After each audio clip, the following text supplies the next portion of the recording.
Fir Tree. The Fir Tree by Hans Christian Andersen. Please enjoy.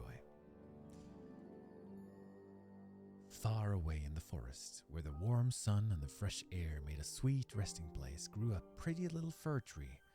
The situation was all that could be desired, and yet the tree was not happy.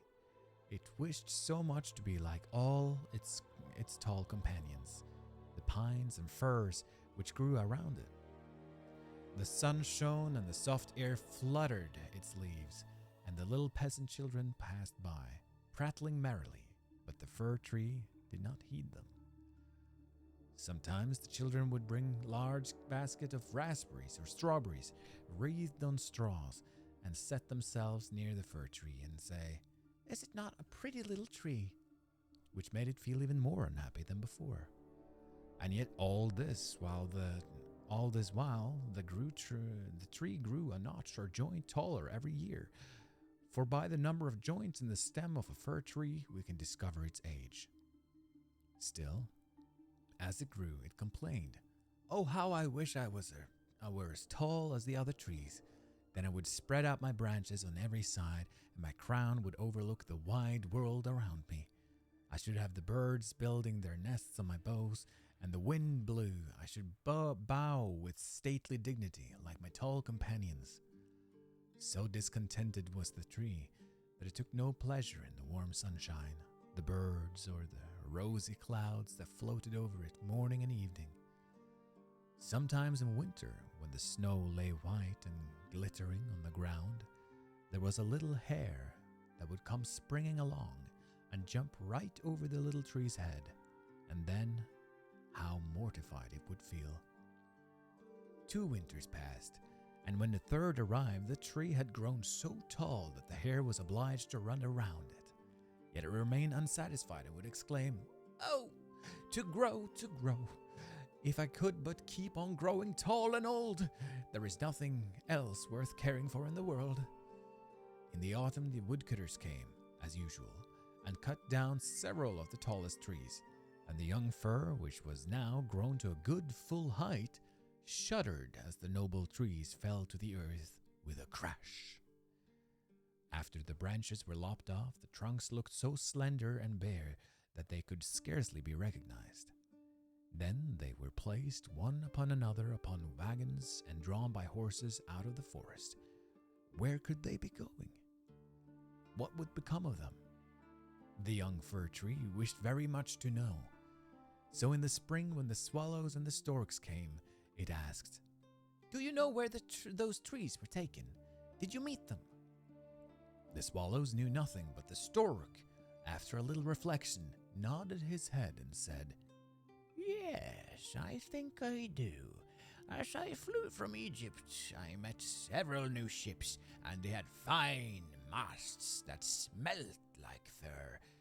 These must have been the trees, and I assure you they were stately. They sailed right gloriously."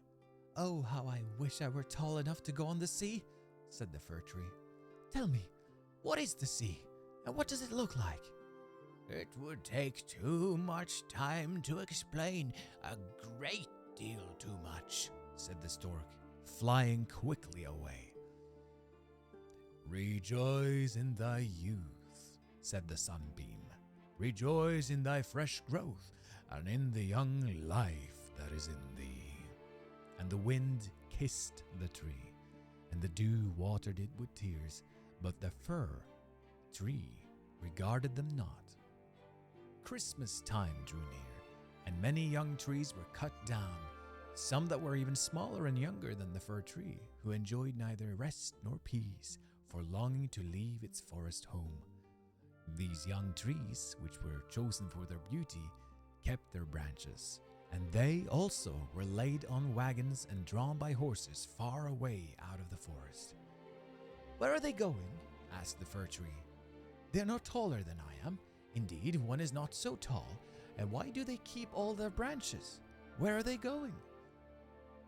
We know, sang the sparrows. "We have looked in at the windows of the houses in town, and we know what is done with them. Oh, you cannot think what honor and glory they receive. They are dressed up in the most splendid manner. We have seen them standing in the middle of a warm room and adorned with all sorts of beautiful things. Honey cakes, gilded apples, playthings, and many hundreds of wax tapers. And then, asked the fir tree, trembling in all its branches. And then what happens? Thank you so much for the follow. No. We did not see any more, said the sparrows. But this was enough for us. I wonder whether anything so brilliant will ever happen to me, thought the fir tree. It would be better even than crossing the sea. I long for it almost with pain. Oh, when will Christmas be here? I'm now as tall and well grown as those which were taken away last year. Oh, that I were now laid on the wagon, or standing in the warm room with all that brightness and splendor around me. Something better and more beautiful is to come after, or the trees would not be so decked out.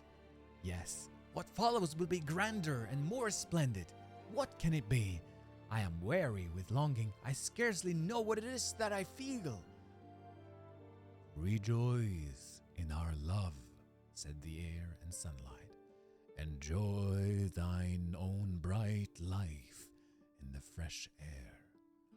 But the tree would not rejoice, though it grew taller every day, and winter and summer, its dark green foliage might be seen in the forest, while passers-by would say, "What a beautiful tree!" A short time before the next Christmas, the discontented fir tree was the first to fall. As the axe cut sharply through the stem and divided the pith, the tree fell with a groan to the earth, conscious of pain and faintness, and forgetting all its dreams of happiness in sorrow at leaving its home in the forest.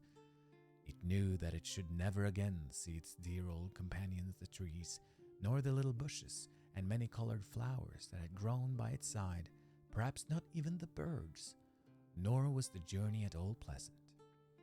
The tree first recovered itself while being unpacked in the courtyard of a house with several other trees, and it heard a man say, "We only want one, and this is the prettiest. This is beautiful." Then came two servants in grand livery and carried the fir tree into a large and beautiful apartment. Pictures hung on the walls, and near the tall tile stove stood great china vases with lions on the lids. There were rocking chairs, silken sofas, and large tables covered with pictures, and there were books and playthings that had cost 100 times $100, at least so said the children. When the fir tree was placed in a large tub full of sand, but green baize hung all around it, so that no one could know it was a tub, and it stood on a very handsome carpet. Oh, how the fir tree trembled! What was going to happen to him now? Some young ladies came, and the servants helped them to adorn the tree. On one branch they hung little bags to cut out of colored paper, and each bag was filled with sweetmeats. From other branches hung gilded apples and walnuts, as if they had grown there, and above all around were hundreds of red, blue, and white tapers which were fastened upon the branches. Dolls, exactly like real men and women, were placed under the green leaves. The tree had never seen such things before, and at the very top was fastened a glittering star made of gold tinsel. Oh, it was very beautiful. "This evening," they all exclaimed, "how bright it will be!" "Oh, that evening were come," thought the tree, "and the tapers lighted, then I shall know what else is going to happen. Will the trees of the forest come see me? Will the sparrows peep in the windows, I wonder, as they fly? Shall I grow faster here than in the forest? And shall I keep on all these ornaments during summer and winter?" But guessing was of very little use. His back ached with trying, and this pain is as bad for a slender fir tree as headache is for us. At last the tapers were lighted, and what a glistening blaze of splendor the tree presented. It trembled so with joy in all its branches that one of the candles fell among the green leaves and burned some of them. "Help! Help!" exclaimed the young ladies, but no harm was done, for they quickly extinguished the fire. After this, the tree tried not to tremble at all, though the fire frightened him. He was so anxious not to hurt any of the beautiful ornaments, even while their brilliancy dazzled him. And now the folding doors were thrown open, and a troop of children rushed in as if they intended to upset the tree, and were followed more slowly by their elders. For a moment the little ones stood still, silent with astonishment, and then they shouted for joy till the room rang, and they danced merrily around the tree, while one present after another was taken from it. "What are they doing? What will happen next?" thought the tree. At last the candles burned down to the branches and were put out. Then the children received permission to plunder the tree. Oh, how they rushed upon it! There was such a riot that the branches cracked, and had it not been fastened with a glistening star to the ceiling, it must have been thrown down. Then the children danced about with their pretty toys, and no one noticed the tree except the children's maid, who came and peeped among the branches to see if an apple or a fig had been forgotten. "A story, a story!" cried the children, pulling a little fat man towards the tree. "Now we shall be in the green shade," said the man as he seated himself under it. "And the tree will have the pleasure of hearing also, but I shall only relate one story. What shall it be? Ividi Avidi, or Humpty Dumpty, who fell downstairs, but soon got up again, and at last married a princess?" "Ividi Avidi," cried some. "Humpty Dumpty," cried others. And there was a famous uproar, but the fir tree remained quite still and thought to himself, "Shall I have anything to do with all of this? Ought I to make a noise too?" But he had already amused them as much as they wished, and they paid no attention to him. Then the old man told them the story of Humpty Dumpty, how he fell downstairs and was raised up again and married a princess. And the children clapped their hands and cried, "Tell another, tell another!" For they wanted to hear the story of Ividi Avidi, but this time they had only Humpty Dumpty. After this, the fir tree became quite silent and thoughtful. Never had the birds in the forest told such tales as that of Humpty Dumpty, who fell downstairs and yet married a princess. "Ah, yes, so it happens in the world," thought the fir tree.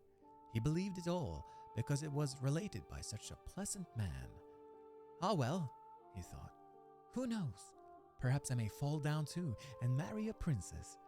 And he looked forward joyfully to the next evening, expecting to be again decked out with lights and playthings, gold and fruit.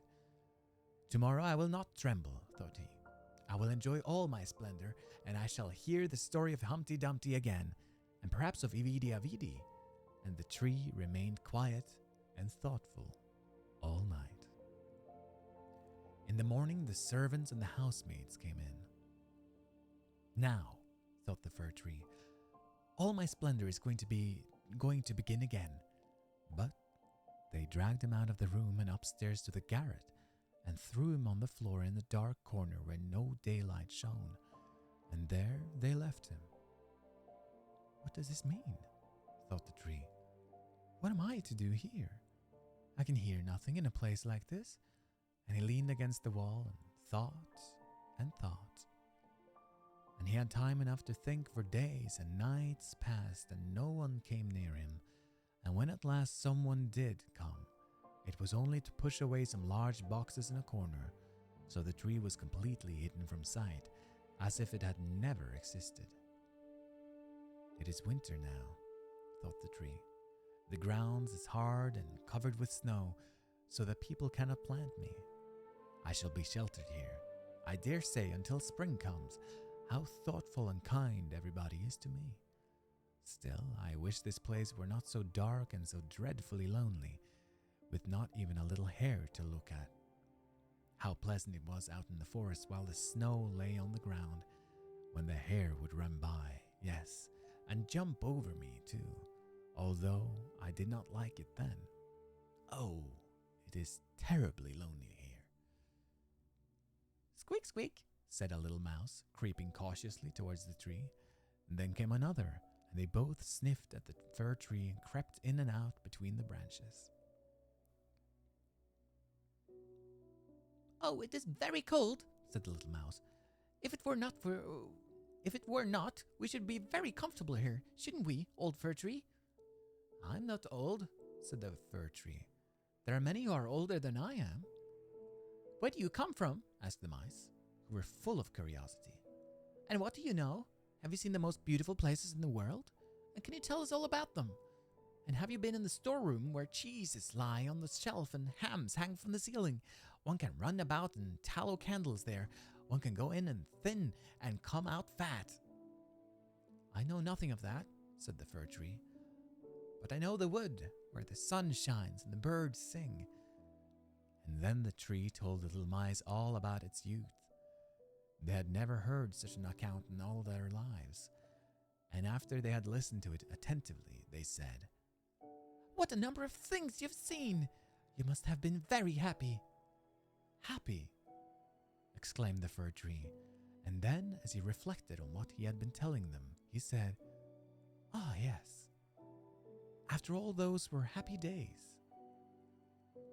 But when he went on and related all about Christmas Eve and how he had been dressed up with cakes and lights, the mice said, "How happy you must have been, you old fir tree." "I'm not old at all," replied the tree. "I only came from the forest this winter. I am now checked in my youth, in my growth." "What splendid stories you can tell," said the little mice. And the next night 4 other mice came with them to hear what the tree had to tell. The more he talked, the more he remembered, and then he thought to himself, "Yes, those were happy days. But they may come again. Humpty Dumpty fell downstairs, and yet he married the princess. Perhaps I may marry a princess too." And the fir tree thought of the pretty little birch tree that grew in the forest. A real princess. A beautiful princess she was to him. "Who's Humpty Dumpty?" asked the little mice. And then the tree related the whole story. He could remember every single word. And the little mice were so delighted with it that they were ready to jump to the top of the tree. The next night, a great many more mice made their appearance. And on Sunday, 2 rats came with them. But the rats said it was not a pretty story at all. And the little mice were very sorry, for it made them also think less of it. "Do you only know that one story?" asked the rats. "Only that one," replied the fir tree. "I heard it on the happiest evening in my life, but I did not know I was so happy at the time." "We think it's a very miserable story," said the rats. "Don't you know any story about bacon or tallow in the storeroom?" "No," replied the tree. "Many thanks to you then," replied the rats, and they went their ways. The little mice also kept away after this, and the tree sighed and said, "It was very pleasant when the merry little mice sat around me and listened while I talked. Now that is all past, too. However, I shall consider myself happy when someone comes to take me out of this place." But would this happen ever? Yes. One morning, people came to clear up the garret. The boxes were packed away, and the tree was pulled out of the corner and thrown roughly on the floor. Then the servants dragged it out upon the staircase where the daylight shone. "Now life is beginning again," said the tree, rejoicing in the sunshine and fresh air. Then it was carried downstairs and taken into the courtyard so quickly that it forgot to think of itself and could only look about. There was so much to be seen. The court was close to a garden where everything looked blooming. Fresh and fragrant roses hung over the little palings. The linden trees were in blossom, while swallows flew here and there, crying, "Twit, twit, twit, twit, twit, my mate is coming." But it was not the fir tree they meant. "Now I shall live," cried the tree joyfully, spreading out its branches. But alas, they were all withered and yellow, and it lay in a corner among weeds and nettles. The star of gold paper still stuck in the top of the tree and glittering in the sunshine. 2 of the merry children who had danced around the tree at Christmas and had been so happy were playing in the same courtyard. The youngest saw the gilded star and ran and pulled it off the tree. Look what is sticking to the ugly old fir tree, said the child, treading on the branches till they crackled under his boots. And the tree saw all the fresh, bright flowers in the garden, and then looked at itself and wished it had remained in the dark corner of the garret. It thought of its fresh youth in the forest, of the merry Christmas evening, and of the little mice who had listened to the story of Humpty Dumpty. Past, past, said the poor tree. Oh, I had but enjoyed myself while I could have done so, but now it is too late. Then a lad came and chopped the tree into small pieces, till a large bundle lay in a heap on the ground. The pieces were placed in a fire, and they quickly blazed up brightly, while the tree sighed so deeply that each sigh was like a little pistol shot. Then the children who were at play came and seated themselves in front of the fire and looked at it and cried, "Pop, pop!" But at each pop, which was a deep sigh, the tree was thinking of a summer day in the forest, or of some winter night there when the stars shone brightly, and of Christmas evening, and of Humpty Dumpty, the only story it had ever known, ever heard, or knew how to relate, till at least it was consumed. The boy still played in the garden, and the youngest wore on his breast the golden star with which the tree had been adorned during the happiest evening of its existence. Now all was past. The tree's life was past, and the story also past. For all stories must come to an end at some time or other.